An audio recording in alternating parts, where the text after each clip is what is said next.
Hi friends, already మనం video తమ్ములను చూశారు కదా. సో మన ఆండ్రాయిడ్ మొబైల్ని ఎవరికైనా సెకండ్ హ్యాండ్ అమ్మేటప్పుడు ఎటువంటి జాగ్రత్తలు తీసుకోవాలి, మన పర్సనల్ డేటా ఏదైతే ఉంటుందో అది ఒకవేళ మనం డిలీట్ చేసినా ఎలా డిలీట్ అవుతుంది, సో డిలీట్ చేసిన కంప్లీట్గా డిలీట్ అవుతుందా, లేదంటే మనం డిలీట్ చేసిన కంప్లీట్గా అందులో ఆల్రెడీ డేటా ఉంటుందా, లేదంటే అవతల వ్యక్తి మనకి మొబైల్ని సెల్ చేసిన తర్వాత వాళ్ళు ఏ విధంగా రికవరీ చేస్తారు, రికవరీ చేయొచ్చా, చేస్తే ఎటువంటి మెథడ్స్ని వాళ్ళు యూజ్ చేస్తుంటారు. సో మన పర్సనల్ ఇన్ఫర్మేషన్ని అవతల వాళ్ళకి షేర్ అవ్వకుండా ఉండాలంటే ఎటువంటి జాగ్రత్తలు తీసుకోవాలి, ఎటువంటి అవతల వాళ్ళకి రికవరీ చేయకుండా ఉండాలంటే మనం ఏ విధంగా మనం డేటాని మనం ఏ విధంగా డిలీట్ చేస్తే అవతల వాళ్ళు రికవరీ చేయకుండా ఉంటారని కంప్లీట్గా ఈ వీడియోలో అయితే తెలుసుకుందాం.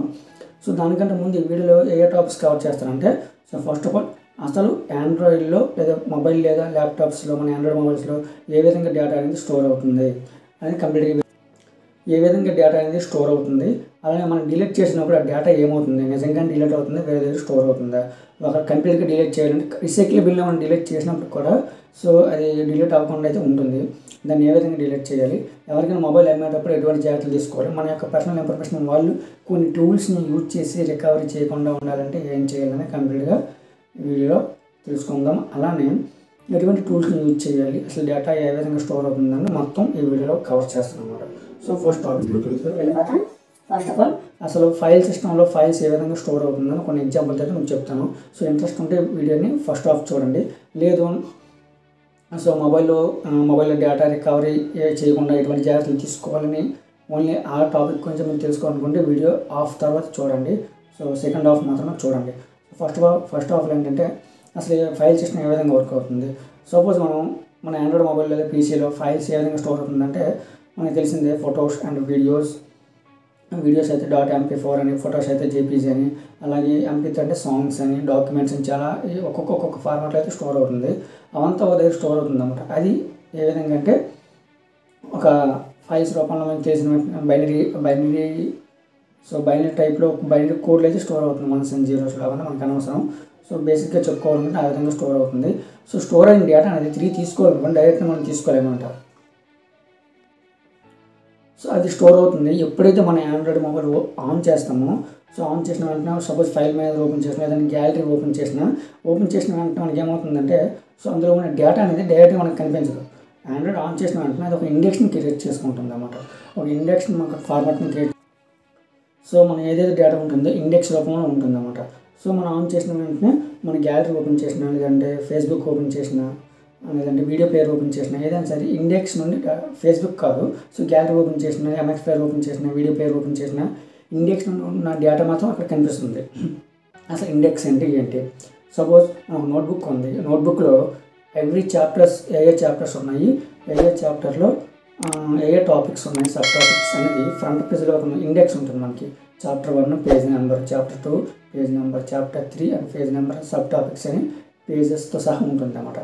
సో బుక్లో ఉండే ఎంటైర్ లెసన్స్ అనేది, చాప్టర్స్ అనేది డేటా అయితే, videos, photos and MP3 songs అయితే, సో స్టార్టింగ్లో ఉండే ఇండెక్స్ పేజ్ అనేది మన యొక్క బుక్ తాలూకు మొత్తం డేటా అనేది ఉంటుందన్నమాట.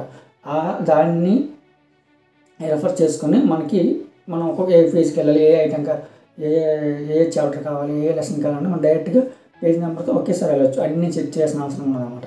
సో అది ఫ్రంట్లో చూపిస్తుంది. ఇది ఫైల్ సిస్టమ్కి వచ్చినప్పుడు మన ఫైల్స్ అంటే మెమరీలో ఉండే అంత డేటా కూడా ఇండెక్స్ని క్రియేట్ చేసుకొని ఇండెక్స్ అనేది ఫ్రంట్లో మనకి స్టోర్ చేసుకుంటుంది. ఆ ఇండెక్స్లో డేటా అనేది మనకి స్టార్టింగ్లో కనిపిస్తుంది. ఆ ఇండెక్స్లో డేటాని స్కాన్ చేసుకొని మనకి ఫొటోస్ అండ్ వీడియో ప్లేయర్లో కనిపిస్తుంది అన్నమాట. సో మనం దాంట్లో క్లిక్ చేసిన వెంటనే ఆ యొక్క పాత్ ఉంటుంది కదా, ఏ ప్లేస్లో ఉంటుంది. సపోజ్ మన రూమ్ అనుకుందాం. రూమ్లో కిచెన్లో ఉండే ఐటమ్స్ కిచెన్లో ఉంటుంది, బెడ్రూమ్ ఉండే ఐటమ్స్ బెడ్రూమ్లో టీవీ ఉంటుంది. అలానే ఎగ్జాంపుల్ స్టడీ రూమ్లో అయితే బుక్స్ ఉంటుంది కదా. సో అప్పుడు ఏం చేస్తాం, మనం ఏ ఐటమ్ కావాలని మనకు ఆల్రెడీ ఐడియా ఉంటుంది కాబట్టి సో అక్కడికి వెళ్ళి బుక్ కావాలంటే బుక్ని మనం తీసుకుంటాం. అలానే మనకి ఫొటోస్ అంతా ఒక ప్లేస్లో, వీడియోస్ అన్నీ ఒక ప్లేస్లో ఇలా స్టోర్ అవుతూ ఉంటుంది కదా. మనం ఫొటోస్లోకి వెళ్ళి, ఆల్బమ్లోకి వెళ్ళి, గ్యాలరీలోకి వెళ్ళి ఫోటోపై క్లిక్ చేసిన వెంటనే అది డైరెక్ట్గా అక్కడ నుండి ఉన్న డేటాని తీసుకుంటుంది. మన ఫోటో అనేది కనిపిస్తుంది, వీడియో అనేది ప్లే అవుతుంది. ఈ విధంగా అనేది ఫైల్ సిస్టమ్ అనేది వర్క్ అవుతుంది. ఇప్పుడు మనం గ్యాలరీలో ఒక ఫోటోని డిలీట్ చేసాం.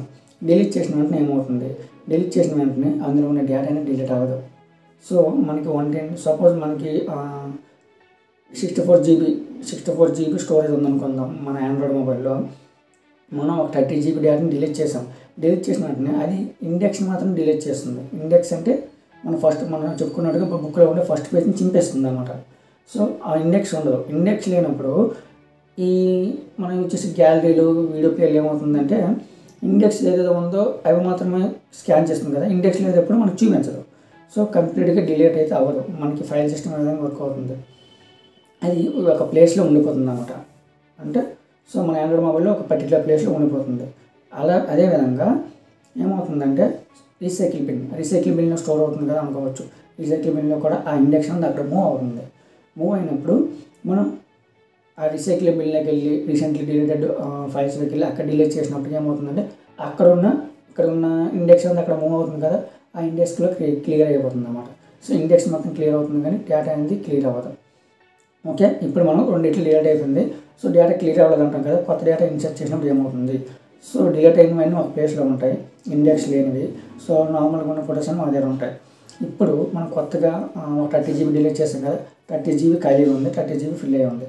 సో ఇంకా 30 GB కొత్త మూవీస్ మనం డౌన్లోడ్ చేసాం అనుకోండి, ఏదైతే డిలీట్ చేసిన డేటా ఉందో అక్కడ ఇది ఓవర్ రైట్ అవుతుంది అన్నమాట. దాని ప్లేస్లో కొత్త వీడియోస్ లేదా మూవీస్ అనేది రీప్లేస్ అవుతుంది. సో అప్పుడు ఏమవుతుందంటే కొత్త ఐటమ్స్ ఎప్పుడైతే మూవ్ అవుతుందో పాత మరి ఉండవు అనమాట. ఓకే, సో డిలీట్ చేయని డేటా అలానే ఉంటుంది. డిలీట్ అయిన డేటా అనేది ఇండెక్స్ క్లియర్ అవుతుంది కానీ డేటా అలానే ఉంటుంది ఆ పర్టికులర్ ప్లేస్లో. ఓకే, ఒక మొక్క చెప్పాలంటే స్టోర్ రూమ్ అనుకుందాం. సో స్టోర్ రూమ్లో మనం ఇక్కడ ఖాళీ చేసిన డేటా అనేది స్టోర్ రూమ్లో పడేసాం. స్టోర్ రూమ్లో అనేది ఎక్కడ ఉందో మనకి ఎవరికి తెలియదు. సో కిచెన్లో ఐటమ్ ఉంటుందని తెలుస్తూ మనకి స్టడీ రూమ్లో బుక్స్ ఉంటాయని తెలుసు. స్టోర్ రూమ్లో అన్నీ ఉంటాయి అన్నమాట. ఓకే, అక్కడ నుండి క్లియర్ అయిపోతుంది. అంటే అక్కడ స్పేస్ అయితే ఉంటుంది. మనం ఎప్పుడైతే కొత్త డేటా ఇన్సర్ట్ చేస్తామో అంటే కొత్తగా మూవీస్ ఏదైనా మన ఫొటోస్ ఏమైనా మనకు అందులో సేవ్ చేసుకుంటే సో ఏవైతే స్టోర్ రూమ్లో ఉందో అవి రిమూవ్ చేసి కొత్త ఇన్సర్ట్ చేస్తుంది. అంటే రిమైనింగ్ 30 GB ఏదైతే ఉందో అందులో ఈ కొత్త డేటా ఇన్సర్ట్ చేసి ఓవర్ రైట్ చేసి కొత్త ఇండెక్స్ని క్రియేట్ చేసుకుని మనకి మళ్ళీ గ్యాలరీలో కనిపిస్తుంది. ఈ విధంగా ఫైల్ సిస్టమ్ అనేది వర్క్ అవుతుంది అనమాట. సో ఇప్పుడు మళ్ళీ రిపీట్ చేస్తాను. సో మన డిలీట్ అయిన డేటా ఫస్ట్ ఆఫ్ ఆల్ ఇండెక్స్కి మనం గ్యాలరీ డిలీట్ చేసింది, ఇండెక్స్ని క్లియర్ చేస్తుంది, డేటా డిలీట్ అవ్వదు. సో అక్కడ నుండి ఇండెక్స్ అనేది రీసైకిల్ బిన్కి మూవ్ చేస్తుంది. రీసైకిల్ బిన్లో డేటా ఉంటుంది, రికవర్ చేస్తే మళ్ళీ తిరిగి వచ్చేస్తుంది ఇండెక్స్. సో రీసైకిల్ బిన్లోకి వెళ్ళి మనం ఆ పాత్ని మనం క్లియర్ చేస్తే అక్కడ రీసైకిల్ బిన్లోకి డిలీట్ చేస్తే అప్పుడు కంప్లీట్గా ఇండెక్స్ అనేది క్లియర్ అవుతుంది కానీ డేటా అలానే ఉంటుంది. ఎప్పుడు రిమూవ్ అవుతుందని కొత్త డేటా మళ్ళీ 64 GB ఫిల్ చేస్తాం అనుకోండి, మనం డిలీట్ చేయని డేటా మొత్తం క్లియర్ అయిపోయి మన కొత్తగా వచ్చిన డేటా అనేది ఫిల్ అవుతుంది. అంటే పాత డేటా మరి ఉండదు. సపోజ్ మీరు డిలీట్ అయిన డేటాని రికవరీ చేయాలి. సపోజ్ 64 GB డేటా ఉంది, 30 GB ఇంపార్టెంట్ డేటాని డిలీట్ చేస్తారు. డిలీట్ చేయాలంటే కొన్ని టూల్స్ని యూజ్ చేసి మనం చేయలేము. ప్రొఫెషనల్స్ టూల్స్ ఉంటాయి, పెయిడ్ టూల్స్ ఉంటాయి. ఆ టూల్స్ని యూజ్ చేస్తే ఏదైతే ఇండెక్స్ క్లియర్ అయిపోయిందో అది ఇండెక్స్ని మళ్ళీ రీక్రియేట్ చేసుకుంటుంది. అందులోకి వెళ్ళి డేటాని చెక్ చేసుకుని ఇండెక్స్ని మళ్ళీ క్రియేట్ చేసుకుని ఆ డేటాని తిరిగి కాపీ చేసుకుంటుంది అన్నమాట. ఇండెక్స్ మనకు కనిపిస్తుంది అన్నమాట. సో ఎప్పుడు కొత్త ఫైల్స్ మళ్ళీ ఇన్సర్ట్ చేయకపోతే కొత్త ఫైల్స్ మళ్ళీ ఇస్తే ఓవర్ రైట్ అయిపోతుంది అన్నమాట. ఈ విధంగా వర్క్ అవుతుంది. సో ఇప్పుడు ఏమవుతుంది, ఇప్పుడు మీకు అర్థమైంది కదా మనం ఏ విధంగా చేయాలనేది. సో ఫైల్ సిస్టమ్ అనేది ఈ విధంగా వర్క్ అవుతుంది. వర్క్ అయిన ఫైల్ సిస్టమ్ని మనం సెకండ్ హ్యాండ్కి మన మొబైల్ని సెల్ చేసినప్పుడు ఏమవుతుంది, సెకండ్ హ్యాండ్కి మన మొబైల్ని సెల్ చేసినప్పుడు మనం సింపుల్గా డిలీట్ చేస్తాం. కొందరు డిలీట్ చేసి సెల్ చేస్తాం. సెల్ చేసినప్పుడు వాళ్ళు రికవరీ టూల్స్ని యూజ్ చేసి డైరెక్ట్గా మన పర్సనల్ ఇన్ఫర్మేషన్ని రికవర్ చేసే ఛాన్సెస్ ఉంది. సో దాన్ని మిస్యూజ్ చేసే ఛాన్సెస్ ఉన్నాయి అన్నమాట, చెప్పలేము. సో ఇది కూడా మనకి అనుకుని జరగదు అనమాట. సో సెకండ్ వన్ ఏంటంటే ఫ్యాక్టరీ రీసెట్. సో మన మొబైల్ని సెల్ చేసేటప్పుడు ఫ్యాక్టరీ రీసెట్ చేయాల్సి ఉంటుంది. ఫ్యాక్టరీ రీసెట్ చేసిన వెంటనే కంప్లీట్గా డేటా అనేది డిలీట్ అయిపోతుంది. కానీ సో 100% అనేది క్లియర్ అవుతుందని ఎక్కడ మెన్షన్ చేయలేదు. ఒకసారి గూగుల్కి వెళ్ళి చూడండి. అప్పుడు కూడా డేటా అనేది స్టోర్ ఉంటుంది. అది కూడా ఇండెక్స్ని క్లియర్ చేస్తుంది కానీ కంప్లీట్గా మల్టిపుల్ టైమ్స్ చేయాల్సి ఉంటుంది. 2 లేదా 3 సార్లు మీరు ఫ్యాక్టరీ రీసెట్ చేస్తే క్లియర్ అయ్యే ఛాన్సెస్ ఉంది కానీ మీ డేటా అనేది అలాగే ఉంటుంది. సో పవర్ఫుల్ టూల్స్ని యూజ్ చేసి మనం రికవరీ చేయొచ్చు. అంటే సెకండ్ హ్యాండ్లో మనం మొబైల్ అమ్మాలంటే సో భయపడాల్సి ఉంటుందని చెప్పగలను. ఎప్పుడు సో మన పర్సనల్ ఇన్ఫర్మేషన్ ఏదైనా ఉన్నట్టు ఉంటాయి. సో చాలామందికి కూడా సో పర్సనల్ ఇన్ఫర్మేషన్ అనేది షేర్ అవ్వాలంటే సెకండ్ హ్యాండ్ మొబైల్స్ని అమ్మే ముందు కొంచెం జాగ్రత్తలు తీసుకోవాలి. వీడియో చివరిలో దాని గురించి చెప్తాను. సో ఇప్పుడు అర్థమైంది కదా. ఇప్పుడు ఏం చేయాలి, దానికోసం సో డేటా ఏమవుతుందంటే వాళ్ళ టూల్స్ని యూజ్ చేసి రికవర్ చేసే ఛాన్సెస్ ఉంది ఫ్యాక్టరీ సెట్ చేసిన. సెకండ్ హ్యాండ్ మొబైల్స్ అనేది ఏ విధంగా సాల్వ్ చేయాలి, దానికోసం మనం ఏం చేయాలంటే ఆల్రెడీ సపోజ్ 64 GB డేటా ఉంది, దాంట్లో పర్సనల్ ఇన్ఫర్మేషన్ ఉండదు. మనం ఏ విధంగా ట్రాన్స్ఫర్ చేస్తాము, కాపీ చేస్తాం, ఫార్మాట్ చేస్తాం. ఫార్మాట్ చేసిన వెంటనే అందులో డేటా అనేది ఉంటుంది కదా. సో అవి మనం ఓవర్ రైట్ చేయాల్సి ఉంటుంది. సపోజ్ ఒక 3 GB మూవీని 64 GB కదా, లేదంటే 64 GB కదా, 2 GB మూవీని మనం ఏం చేయాలి, సపోజ్ 2 GB మూవీని మనం రిపీటెడ్గా కాపీ చేసాం అనుకోండి. అందులోనే ఒక మూవీని కాపీ చేసాం, మళ్ళీ మూవీని మనం కాపీ చేయాలి, మళ్ళీ మూవీని కాపీ చేయాలి. అలా 32 టైమ్స్ కాపీ చేస్తే ఏమవుతుంది, పాత డేటా ఏదైతే ఉంటుందో దాని ప్లేస్లో ఇది రీప్లేస్ అయిపోతుంది. రీప్లేస్ అయిన తర్వాత మీరు ఫార్మాట్ చేస్తారనుకోండి, ఫ్యాక్టరీ సెట్ చేశారనుకోండి, అప్పుడు ఏమవుతుందంటే సో వాళ్ళు రికవర్ చేసినప్పుడు ఈ మూవీ 32 టైమ్స్ ఏదైతే ఆల్రెడీ ఉన్నాయో అదే రికవర్ అవుతుంది అన్నమాట. సో మన పాత ఇన్ఫర్మేషన్ అనేది క్లియర్ అయిపోతుంది. సో ఎంత పని అనేది 64 GBకి అయితే ఓకే, 32 టైమ్స్ అలా 128 GB, 256 GB ఇలా చాలా జీబీస్ అని మనం యూజ్ చేస్తున్నాం.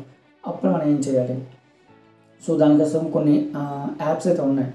అవి ఏంటంటే సో ఎరైజర్, డేటా ఎరైజర్ ఒకటి ఉంటుంది, లేదంటే శ్రెడిట్ అని ఒక యాప్ ఉంది, లేదంటే సో డేటా ఎరైజర్ ఒక యాప్ ఉంది. సో గూగుల్కి వెళ్ళి చూడండి. సో అది డౌన్లోడ్ చేసుకుని సింపుల్గా దానిపై క్లిక్ చేస్తే ఏమవుతుందంటే ఆ యాప్ అనేది పాత డేటా ప్లేస్లో కొన్ని డెమ్మీ ఫైల్స్ అనేది రీప్లేస్ చేస్తుంది. కొంత టైం అయితే తీసుకుంటుంది. ఎంతవరకు అంటే సో మీది 64 GB అయితే కొంత ఒక 10 minutes 15 minutes, అలానే మీది 128 GB అయితే మోర్ దెన్ 20 minutes పట్టొచ్చు. దానిపై క్లిక్ చేసి చాలు అదే రీప్లేస్ చేసుకొని కొత్త ఫైల్స్ అండ్ డెమ్మీ ఫైల్స్ని క్రియేట్ చేసుకొని రీప్లేస్ చేస్తుంది. అప్పుడు దాంట్లో ఉండే ఏదో టెక్స్ట్ ఫైల్స్ మాత్రం ఉంటుంది, సింపుల్గా క్రియేట్ చేసిన dummy files, suppose A to Z ఈ విధంగా.